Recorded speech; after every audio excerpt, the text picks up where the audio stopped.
Welcome back to Reds Roundup. In this video, we're going to be looking at Mohnish Pabrai's portfolio as of Q2 2020. Let's take a look. Here I have pulled up Mohnish Pabrai's Q2 of 2020 moves that he made. So he added and bought 2 stocks, and he sold 1 stock completely. So Micron Technology he added to a very small amount. It had a very small impact on his overall portfolio. Seratige Growth Properties, however, was his big move. And Fiat Chrysler was his big sell.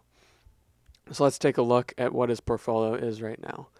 So I'd like to point out right now that 1/8 of his total assets is all that's in the United States. So that's all that he has to report to the SEC in his 13F form. So keep that in mind here, that he owns a lot of other assets internationally, a lot of other companies. He owns companies in India and South Korea, to name a few that I know of. So this is just his American holdings. So what does he own right now? He owns Micron Technologies, which is a semiconductor company, and Seratige Growth Properties, which is a real estate company. Let's take a deeper look at these 2 holdings.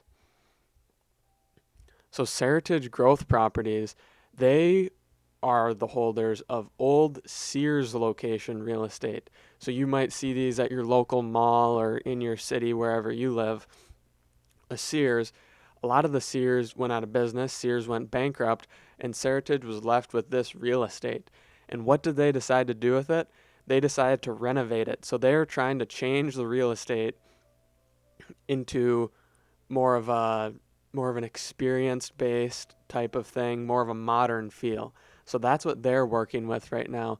So what does Mohnish Pabrai see in SRG? He sees a turnaround business, meaning that this business has been losing money because they've had the bad real estate of Sears. They've had Sears as a tenant, and Sears has actually gone bankrupt recently.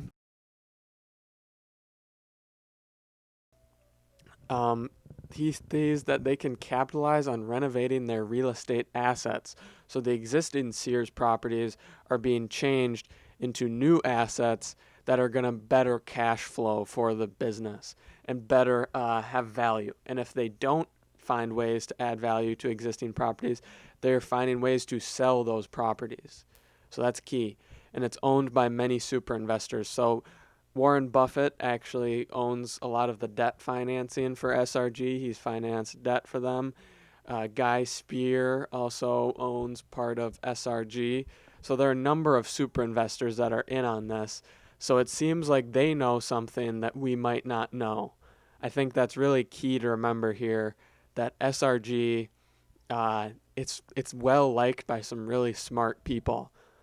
So let's take a look at Micron next. What's the upside here? So it's in the semiconductor industry. They make memory chips, dynamic random access memory chips, DRAM.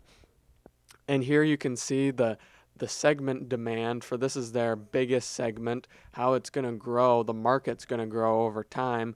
We can see here that it's been fairly exponential growth so far, and that's projected to continue despite the coronavirus outbreak of recent times. They trade at a PE ratio of 16.